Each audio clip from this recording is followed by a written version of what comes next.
नमस्कार. मी अभिवाचक सौ संगीता सुतार. चपराक प्रकाशित द गो शिर्के लिखित आई या पुस्तकातील लेखाचे वाचन मी करत आहे.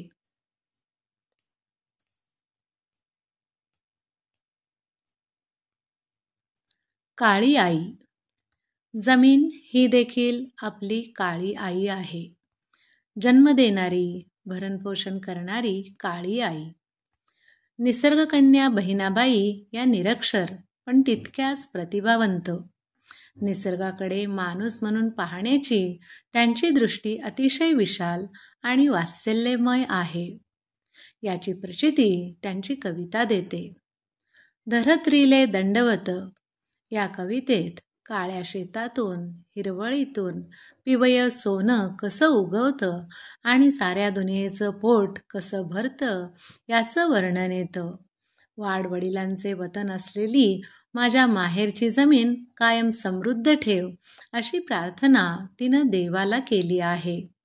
अशी भाग्यवंत माय भाऊरायाची जमीन. वाडवडिलांचे देवा राखी ठेव रे वतन.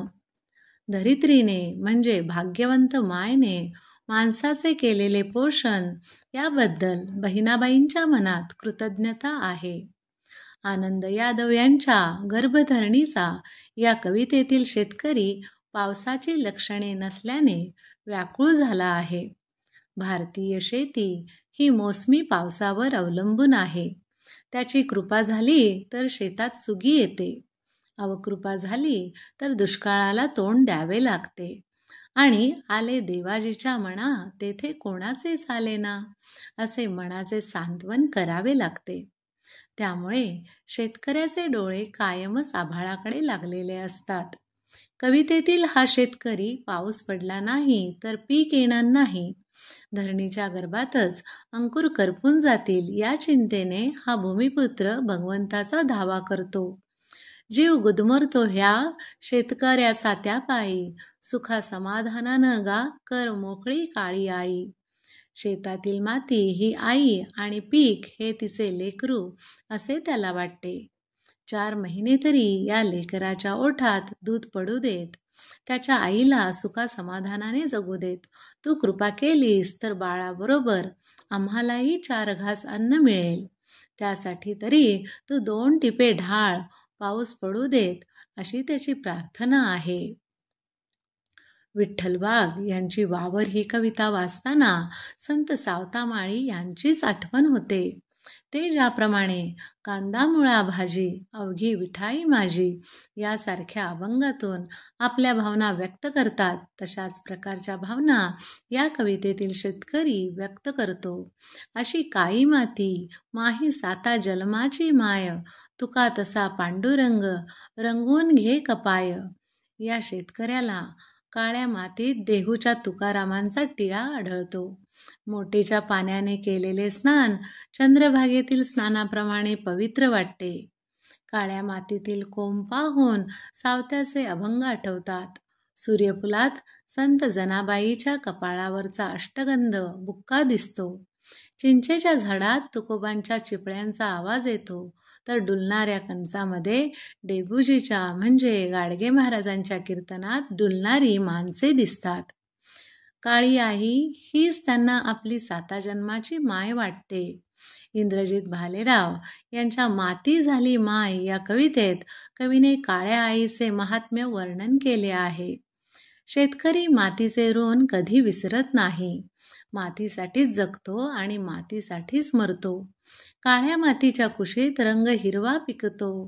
पैसा पांढरा घेऊन माती माणूस विकतो. काळ्या काळ्या मातीसाठी निळे आभाळ वाकते. मन करून मोकळे माथा पायाशी टेकते. हिरवे जग निर्माण करणारी माती कवीला काळी आई वाटते. ही माती आपला हेतू पूर्ण करेल असा त्यांचा विश्वास आहे. आपण काळ्या आईचे पुत्र आहोत याचा त्यांना अभिमान आहे. प्राध्यापक ऐश्वर्य पाटेकर यांच्या माय माती कवितेत आईच्या कौटुंबिक समस्या, वैयक्तिक सुखदुःखे आणि संघर्ष यांचे दर्शन घडले. त्यांच्या कवितेतील आईला मातीनेच जगवले. त्यामुळे हाडामासाच्या माणसापेक्षा तिचा मातीवर जास्त विश्वास होता. संसार मोडला तेव्हा या मातीनेच दुःखाच्या भेगा लिंपल्या. लेकरांना जखम झाली तर ती त्यावर मातीच चोळत असे. दुष्काळातील माती आपल्या लेकीला मरू देणार नाही हे सांगताना कवी म्हणतात, आईचा मातीवरचा विश्वास बहुभारी. दुष्काळ पडल्यावर आई म्हणायची, आई इतकी निर्दयी नाही, ती तिच्या लेकीला मरू द्यायची नाही. नशिबाने आईचे सुख हिरावून घेतले होते, तरीही निराश न होता ती लढत राहिली. पण जेव्हा दैवाने तिची मातीच हिरावून घेतली तेव्हा तिने हंबरडा फोडला. माय मातीने दिलेला संस्कार आजही कवी आयुष्यात गिरवतोय. धरती अर्थात पृथ्वी ही आपली माता आहे. पवित्र गंगा नदी ही देखील आपली आईच आहे. व्यंकटेश माडगुळकर यांच्या कथासंग्रहात काळी आई ही कथा आहे. जमिनीलाच काळी आई समजणाऱ्या एका शेतकऱ्याची ही कथा मनाला खूप भिडते. या कथेतील अप्पा हे पात्र आपल्या जमिनीवर आईसारखे प्रेम करीत असते. जमिनीची सेवा करत आयुष्य घालवलेल्या या वृद्ध गृहस्थाची ही जमीन कुणालाही विकण्याची इच्छा नसते. खूप वय झालं तरी या जमिनीची देखभाल करण्याचा त्यांचा निर्धार असतो. अप्पांच्या जमिनीवर त्याच्या नातेवाईकांचा तसेच गावातील अनेक श्रीमंतांचा डोळा असतो. जमिनीला आई मानणारे अप्पा आपली ही जमीन विकण्याचा निर्णय एकदा घेतात, पण रात्रभराच्या विचारानंतर जमीन विकण्याचा निर्णय ते बदलतात. जमिनीला आई मानणारे अप्पा वाचकांच्या मनाचा ठाव घेतात. धरणी ज्याची माय असा शेतकरी हाय, शेतामध्ये येते पीक तेव्हा मिळते भाकर. असा हा अन्नदाता म्हणजे शेतकरी होय. आपला देश कृषीप्रधान देश आहे. शेती हा त्यांचा मुख्य व्यवसाय आहे, पण ती पूर्णतः पावसावर अवलंबून असते. पावसाचा अंदाज घेऊन शेतकरी पेरणी करतात. त्याला धूळ पेरणी असे म्हणतात.